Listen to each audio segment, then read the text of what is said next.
നമസ്തേ, ഞാൻ ശിവൻ, പാല brilliant study സെൻറ്ററിൽ നിന്നും.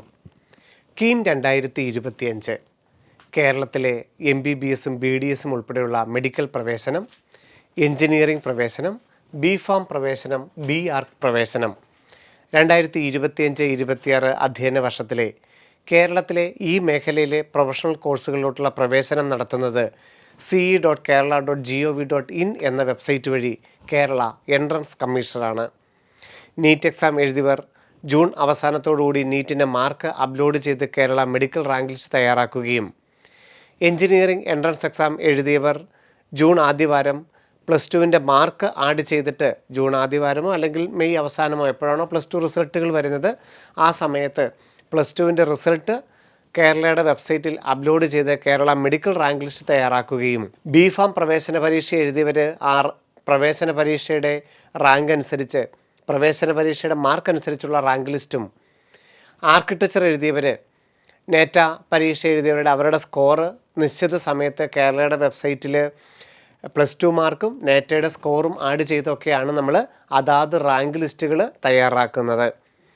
Kerala engineering rank list June 2ാമത്തെ ആഴ്ചയൊക്കെയും Kerala medical rank list July ആദ്യത്തെ ആഴ്ചയൊക്കെയും B.Pharm റാങ്ക് ലിസ്റ്റ് അതുപോലെ തന്നെ B.Arch റാങ്ക് ലിസ്റ്റൊക്കെ ജൂലൈയിൽ പ്രതീക്ഷിക്കുകയും ചെയ്യുന്നു. അതിനോടനുബന്ധിച്ച് ജൂലൈ മാസത്തിലാണ് ഈ കോളേജുകളിലോട്ടുള്ള അലോട്ട്മെൻറ്റ് നടപടികളിലേക്ക് കേരള എൻട്രൻസ് കമ്മീഷണർ കടക്കുന്നത്. ഇപ്പോൾ വന്നിരിക്കുന്നത് കീം 2025 നാം എല്ലാവരും ഓൺലൈനായിട്ട് അപേക്ഷ സമർപ്പിച്ചിരുന്നു. ധാരാളം സർട്ടിഫിക്കറ്റുകൾ എല്ലാവരും അപേക്ഷ സമർപ്പിച്ച 1.5 ലക്ഷം വിദ്യാർത്ഥികളും വിവിധ സർട്ടിഫിക്കറ്റുകൾ അപ്ലോഡ് ചെയ്തിരുന്നു. അതുകൊണ്ട് ce.kerala.gov.in എന്ന വെബ്സൈറ്റിൽ അപേക്ഷ സമർപ്പിച്ച എഞ്ചിനീയറിംഗ്, മെഡിക്കൽ, B.Pharm, B.Arch എല്ലാ വിദ്യാർത്ഥികളും കീം 2025 കാൻഡിഡേറ്റ് പോർട്ടൽ പരിശോധിക്കേണ്ടതാണ്. അവരവർ സമർപ്പിച്ച സർട്ടിഫിക്കറ്റുകൾ വാലിഡ് ആയിരുന്നോ, അതിനനുസരിച്ചുള്ള റിസർവേഷനുകളോ അതിനനുസരിച്ചുള്ള പ്രവേശന സാധ്യതകളൊക്കെ കിട്ടിയോ എന്നുള്ളത് ഇപ്പോഴാണ് അറിയേണ്ടത്. ആവശ്യമെങ്കിൽ അവ തിരുത്താനുള്ള അവസരമുണ്ട്. എൻട്രൻസ് കമ്മീഷണർ വെരിഫൈ ചെയ്തപ്പോൾ ധാരാളം ഡോക്യുമെൻറ്റ്സ് അപാകതകൾ കണ്ടുപിടിക്കുകയും അവയൊക്കെ നിങ്ങളെ നേരിട്ട് മെസ്സേജ് വഴി അറിയിക്കുകയും കീം 2025 പ്രൊഫൈലിൽ ഒരു മെമ്മോ എന്നുള്ള രൂപത്തിൽ നമ്മളെ അറിയിക്കുകയും ചെയ്തിട്ടുണ്ട്. ചില വിദ്യാർത്ഥികൾക്കെങ്കിലും അതൊരു അലേർട്ടാണ്. ഇപ്പോൾ ഉദാഹരണത്തിന് മുസ്ലിം സമുദായത്തിലോ ഈഴവ സമുദായത്തിലോ OBC സമുദായത്തിലൊക്കെ ഉണ്ടാവുകയും ഉയർന്ന വരുമാന പരിധി കാരണം നോൺ ക്രിമിലെയർ കിട്ടുകയില്ല. അത് ആ പേരൻസിന് അറിയാം. അതുകൊണ്ട് നോൺ ക്രിമിലെയർ അപ്ലോഡ് ചെയ്തിട്ടില്ല. പക്ഷേ ഇപ്പോൾ ഒരു മെമ്മോ വന്നിട്ടുണ്ടായിരിക്കും, നോൺ ക്രിമിലെയർ അപ്ലോഡ് ചെയ്താൽ മാത്രമേ OBC കിട്ടുകയുള്ളൂ എന്നുള്ള അറിയിപ്പ്. അതൊരു അലേർട്ട് മാത്രമാണ്. നമുക്ക് തെറ്റിദ്ധരിച്ച് നമുക്ക് അറിവില്ലായ്മ കൊണ്ട് അത് നോൺ ക്രിമിലെയർ അപ്ലോഡ് ചെയ്യാത്തതാണോ എന്ന് നമ്മളെ ഒന്നും കൂടെ ഒരു അലേർട്ട് ചെയ്തെന്ന് മാത്രമേ ഉള്ളൂ. അങ്ങനെ മെമ്മോ വന്നിട്ടുണ്ടെങ്കിൽ നമുക്ക് അറിഞ്ഞുകൊണ്ട് അർഹതയില്ലാത്ത, കിട്ടാൻ സാധ്യതയില്ലാത്ത അല്ലെങ്കിൽ വേണ്ടാത്ത, ഇപ്പോൾ മൈനോറിറ്റി വേണ്ട, നല്ല മാർക്കുണ്ട്, 600 മാർക്കുണ്ട്, അപ്പോൾ ചിലർക്ക് മൈനോറിറ്റി വേണ്ട, അതവർ അറിഞ്ഞുകൊണ്ട് അപ്ലോഡ് ചെയ്യാത്തതാണ്. അപ്പോൾ അങ്ങനെ നമുക്ക് വേണ്ടാത്ത, അർഹതയില്ലാത്ത ഒരു സർട്ടിഫിക്കറ്റിനും മെമ്മോ വന്നിട്ടുണ്ടെങ്കിൽ അതിന് പ്രതികരിക്കേണ്ട. അത് 12-ാം തീയതിക്ക് ശേഷം ആ മെമ്മോ മാറുകയും നമ്മുടെ ആപ്ലിക്കേഷൻ മുമ്പോട്ട് പോവുകയും ചെയ്യും. അതല്ല, നമ്മൾ EWS, OBC, മൈനോറിറ്റി അങ്ങനെ വിവിധ ക്ലെയിമുകളൊക്കെ കൊടുത്തിട്ടുണ്ട്. നാഷണാലിറ്റി, നേറ്റിവിറ്റി, ബർത്ത് സർട്ടിഫിക്കറ്റ്, വരുമാന സർട്ടിഫിക്കറ്റ്, അങ്ങനെ ധാരാളം സർട്ടിഫിക്കറ്റ് അപ്ലോഡ് ചെയ്തിട്ടുണ്ട്. അപ്പോൾ അതിലൊരു മെമ്മോ വരികയും അത് നമുക്ക് വേണ്ടതാണെങ്കിൽ നമുക്ക് തിരുത്താൻ 12-ാം തീയതി വരെ അവസരമുണ്ട്. എന്ന് പറഞ്ഞാൽ നമ്മളിപ്പം OBC നോൺ ക്രിമിലെയർ ആണ്, ചിലപ്പോൾ തഹസീൽദാരുടെ സർട്ടിഫിക്കറ്റ് ആയിരിക്കും അപ്ലോഡ് ചെയ്തിരിക്കുന്നത്, അപ്പോൾ അത് മാറ്റണം. EWS സർട്ടിഫിക്കറ്റ് 24-25 അധ്യയന വർഷത്തിലെ ആയിരിക്കും അപ്ലോഡ് ചെയ്തിരിക്കുന്നത്, അപ്പോൾ അത് മാറ്റണം. അങ്ങനെ എൻട്രൻസ് കമ്മീഷണർ മെമ്മോയിൽ പറഞ്ഞിരിക്കുന്നത് എന്താണെന്ന് വായിച്ചു നോക്കി അത് നമുക്ക് അർഹതപ്പെട്ടതാണെങ്കിൽ, വേണ്ടതാണെങ്കിൽ തിരുത്താനുള്ള സമയമാണ് ഇപ്പോൾ. നമ്മൾ കേരളയുടെ ആപ്ലിക്കേഷൻ വരും പാസ്വേഡ് ഉപയോഗിച്ച് വെബ്സൈറ്റിൽ ലോഗിൻ ചെയ്ത് നോക്കി. ആദ്യം നോക്കേണ്ടത് നാഷണാലിറ്റി, നേറ്റിവിറ്റി കേരളൈറ്റ് എന്ന് കിട്ടിയിട്ടുണ്ടോ, ഡേറ്റ് ഓഫ് ബർത്തും പേരും ഒക്കെ ശരിയാണോ, അതുപോലെ തന്നെ നമ്മളുടെ കാറ്റഗറിയുടെ അവിടെ നമുക്ക് അർഹതയുള്ളതാണോ, EWS കൊടുത്തിട്ടുണ്ടെങ്കിൽ EWS എന്നുണ്ടോ, മുസ്ലിം ആണെങ്കിൽ MU എന്നുണ്ടോ. നോൺ ക്രിമിലെയർ ഉള്ളവർക്ക് MU എന്ന് വരുള്ളൂ, നോൺ ക്രിമിലെയർ ഇല്ലാത്തവർക്കോ അവിടെ ജനറൽ എന്നേ വരുള്ളൂ. പകരം മൈനോറിറ്റിയുടെ അവിടെ MM എന്ന് കാണും.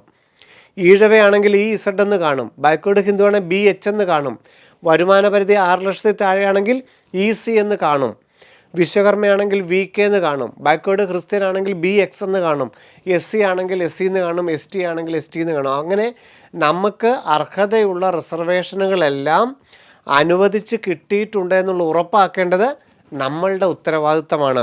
എല്ലാവരും കീമിന് അപ്ലൈ ചെയ്തിരിക്കുന്നവർ ലോഗിൻ ചെയ്തിട്ട് കേരളൈറ്റ് എന്ന് കിട്ടിയിട്ടുണ്ടോ, റിസർവേഷൻ അർഹതയുള്ളത് കിട്ടിയിട്ടുണ്ടോ എന്നുള്ളത് നോക്കണം. OEC വിഭാഗം ബാക്ക്വേർഡ് ഹിന്ദു വിഭാഗത്തിൽ ചിലർക്ക് വരുമാന പരിധി ഉയർന്നതാണ്, 6 ലക്ഷത്തിന് മുകളിലാണ്. അപ്പോൾ അവർക്ക് മെമ്മോ വന്നിട്ടുണ്ട് നിങ്ങൾ വരുമാന സർട്ടിഫിക്കറ്റ് അപ്ലോഡ് ചെയ്യാൻ. പക്ഷേ വരുമാന സർട്ടിഫിക്കറ്റ് അപ്ലോഡ് ചെയ്തിട്ട് നമുക്കറിയായിരുന്നു വരുമാനം കൂടുതലാണ്, OECയിൽ കിട്ടില്ലെന്ന്. അതുകൊണ്ടാണ് നമ്മൾ അപ്ലോഡ് ചെയ്യാത്തത്. അതൊരു അലേർട്ട് മാത്രമാണ്, നമ്മളതിന് പ്രതികരിക്കേണ്ടതില്ല. വരുമാന സർട്ടിഫിക്കറ്റ് അപ്ലോഡ് ചെയ്താലും നമുക്ക് OEC കിട്ടില്ല, അതുകൊണ്ടത് വേണ്ട.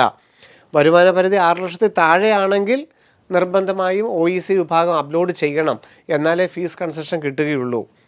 പിന്നെ നമുക്ക് ഇതിനകത്ത് പരിശോധിക്കാത്ത ഏതൊക്കെയാണ്? NRIയുടെ ഡോക്യുമെൻറ്റ്സ് ഇപ്പോൾ പരിശോധിച്ചിട്ടില്ല. മെഡിക്കൽ അലോട്ട്മെൻറ്റുമായിട്ട് ബന്ധപ്പെട്ട് NRI പരിശോധിച്ചിട്ടില്ല. പിന്നീടൊരു അവസരത്തിലേ പരിശോധിക്കുകയുള്ളൂ. ഒരിക്കൽ കൂടി NRI ഒക്കെ കൊടുക്കാൻ അവസരം വരുന്നുണ്ട്. പിന്നെ വരുന്നത് ഏതാണ്? Sports quota. അതിൻ്റെ വെരിഫിക്കേഷൻ നടക്കുന്നതേ ഉള്ളൂ. അപ്പോൾ അതിൻ്റെതും ഇപ്പോൾ നമുക്ക് ഇതിനകത്ത് കാണാനായിട്ടാവില്ല. അപ്പോൾ സ്പോർട്സിൻ്റെ സർട്ടിഫിക്കറ്റ് നിങ്ങൾ അയച്ചിട്ടുണ്ടെങ്കിലും ഇതിനകത്ത് സ്പോർട്സ് എന്ന് സെലക്ട് ചെയ്തിട്ടുണ്ടെങ്കിലും അത് നമുക്കിതിനകത്ത് കാണാനാവില്ല. മൂന്നാമത്തത് PWD, പേഴ്സൺസ് വിത്ത് ഡിസബിലിറ്റി നമുക്ക് അനുവദിച്ചിട്ടുണ്ടോ, അതിൻ്റെ വെരിഫിക്കേഷനും ജൂൺ മാസത്തിലാണ്. അപ്പം സ്പോർട്സ്, PWD, NRI ഇപ്പം നമുക്ക് വെരിഫിക്കേഷൻ ഇല്ല, അത് മറ്റൊരവസരത്തിലാണ്. ബാക്കിയുള്ളവരുടെ എല്ലാം സർട്ടിഫിക്കറ്റുകൾ വെരിഫൈ ചെയ്തിട്ടുണ്ട്. ഓൾ ക്രിസ്ത്യൻ എന്നുള്ള കാറ്റഗറി കിട്ടിയിട്ടുണ്ടോ, മൈനോറിറ്റി മുസ്ലിം എന്നുള്ളത് കിട്ടിയിട്ടുണ്ടോ, നോൺ ക്രിമിലെയർ ഒക്കെ അനുവദിച്ച് കിട്ടിയിട്ടുണ്ടോ, EWS ഒക്കെ അനുവദിച്ച് കിട്ടിയിട്ടുണ്ടോ എന്നുള്ളത് എല്ലാവരും വെരിഫൈ ചെയ്ത് നോക്കുക. യാതൊരുവിധ റിസർവേഷൻ ഇല്ലാത്തവരാണെങ്കിലും കേരളൈറ്റ് എന്ന് അനുവദിച്ച് കിട്ടിയിട്ടുണ്ടോ എന്ന് ദയവായിട്ട് നോക്കണം. പിന്നെ കുറേയധികം പേർക്ക് അറിയാം വളരെ ഉയർന്ന വരുമാനമായതുകൊണ്ട് അവർ വരുമാന സർട്ടിഫിക്കറ്റ് അപ്ലോഡ് ചെയ്തിട്ടില്ല. അപ്പോൾ ചിലർക്കിനി മെമ്മോ വന്നിട്ടുണ്ടെങ്കിൽ അത് നിങ്ങൾ പ്രതികരിക്കേണ്ടതില്ല. അപ്പം നമുക്ക് വേണ്ടാത്തൊരു കാര്യമാണെങ്കിൽ, നമുക്ക് അർഹതയില്ലാത്തതാണെങ്കിൽ ഇൻകം സർട്ടിഫിക്കറ്റ് അപ്ലോഡ് ചെയ്യേണ്ട കാര്യമില്ല. എല്ലാവരും ചെയ്യേണ്ട കാര്യമല്ലല്ലോ ഇൻകം സർട്ടിഫിക്കറ്റ്. അതൊന്നും നമ്മൾ പ്രതികരിക്കാതിരുന്നാൽ മതിയാകും. ആ മെമ്മോയ്ക്ക് മറുപടി പറയാതിരുന്നാൽ മതിയാകും. Detailed notification KEAM 2025 engineering, architecture, pharmacy, medical അനുബന്ധ കോഴ്സുകളിലോട്ടുള്ള നമ്മളുടെ സർട്ടിഫിക്കറ്റുകളെല്ലാം കേരള എൻട്രൻസ് കമ്മീഷണർ വെരിഫൈ ചെയ്തു. അത് പരിഹരിക്കുന്നതിനുള്ള സമയമാണ്. NRI കോട്ട മാത്രമാണ് ഇതുവരെ വെരിഫൈ ചെയ്യാത്തത്. NRI വെരിഫൈ ചെയ്തിട്ടില്ല, PWD വെരിഫൈ ചെയ്തിട്ടില്ല, സ്പോർട്സ് വെരിഫൈ ചെയ്തിട്ടില്ല. അങ്ങനെയുള്ളത് 12/5 മെയ് 12 വരെ അത് കറക്റ്റ് ചെയ്യാൻ, മെമ്മോ വന്നിട്ടുള്ളവർക്ക് കറക്റ്റ് ചെയ്യാനുള്ള അവസരമുണ്ട്. നമ്മുടെ ഡൗൺലോഡ് പെർഫോം എന്നുള്ളിടത്ത് വേണ്ട പെർഫോമുകളുണ്ട്, അത് ഡൗൺലോഡ് ചെയ്തിട്ട് നിങ്ങൾക്ക് ഉപയോഗിക്കാവുന്നതാണ്. ഏതെങ്കിലുമൊക്കെ അർഹതകൾ വേണമെങ്കിൽ EWSO, മൈനോറിറ്റിയോ, OECയോ അങ്ങനെയൊക്കെ വേണമെങ്കിൽ ഇപ്പം തന്നെ അത് ചെയ്യണം. പിന്നീട് ഒരു അവസരം നൽകില്ല എന്നുള്ളതാണ് എൻട്രൻസ് കമ്മീഷണർ പറഞ്ഞിരിക്കുന്നത്. എഞ്ചിനീയറിങ്ങിൻ്റെ പേഴ്സൻറ്റേജ് സ്കോറ് മെയ് 15 ഉടൻ തന്നെ പ്രസിദ്ധീകരിക്കും.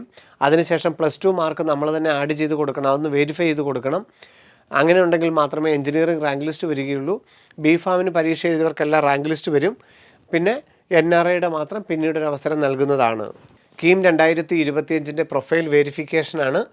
എല്ലാ വിദ്യാർത്ഥികളും ദയവായിട്ട് ലോഗിൻ ചെയ്തിട്ട് അവരവർക്ക് അർഹതപ്പെട്ടതെല്ലാം കിട്ടി എന്നുള്ളത് ഉറപ്പ് വരുത്തേണ്ടതാണ്.